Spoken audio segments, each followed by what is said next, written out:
এবং ভাষা দুটোই আল্লাহ রাব্বুল আলামিনের, আর হাদিসের ভাষাটা শুধু আল্লাহর নবীর, আর ভাবটা হচ্ছে আল্লাহ রাব্বুল আলামিনের।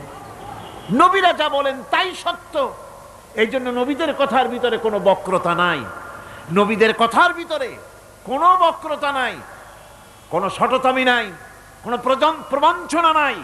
নবীদের কথা হচ্ছে ডাইরেক্ট, আল ওয়াদুহ ওয়াস সারাহা, পরিষ্কার বক্তব্য তারা রাখেন, যেখানে কোনো বক্রতার বিন্দুমাত্র লেশ নাই।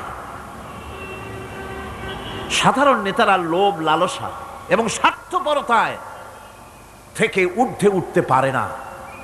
নবীরা সমস্ত স্বার্থের ঊর্ধ্বে। কোন আলহামদুলিল্লাহ। স্বার্থের ঊর্ধ্বে কারা? নবীরা। আল্লাহ পাক বলছেন, ইয়াত্তাবিউনা ইল্লা যান্না ওয়া মা তাহওয়াল আনফুস।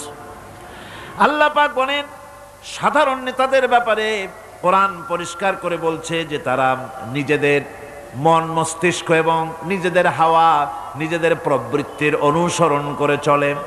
আর যারা নাকি প্রবৃত্তির অনুসরণ করে, মন মস্তিষ্ক নিজস্ব বুদ্ধির অনুসরণ করে, তাদের সম্পর্কে আল্লাহ পাক বলেন, ওয়ামা লাহুম বিহি মিন ইলমিন ইয়াত্তাবিউনা ইল্লা যান্না ওয়া ইন্নায যান্না লা ইউগনি মিনাল হক্কি শাইআ।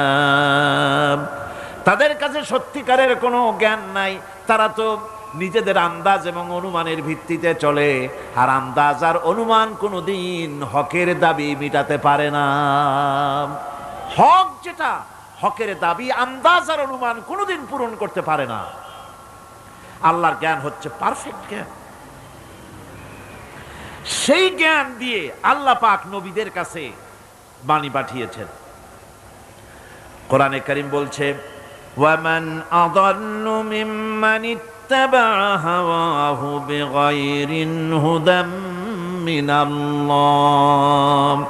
তার চাইতে গোমরাহ আর কে হতে পারে, তার চাইতে পথভ্রষ্ট আর কে হতে পারে, যে আল্লাহ পাকের পক্ষ থেকে বাণী আসার পরেও যে ব্যক্তি নিজের হাওয়ার অনুবর্তন করে, যে ব্যক্তি নিজের নফসের অনুবর্তন করে, নফসকে, প্রবৃত্তিকে অনুসরণ করে, তার থেকে গোমরাহ আর কেউ হতে পারে না।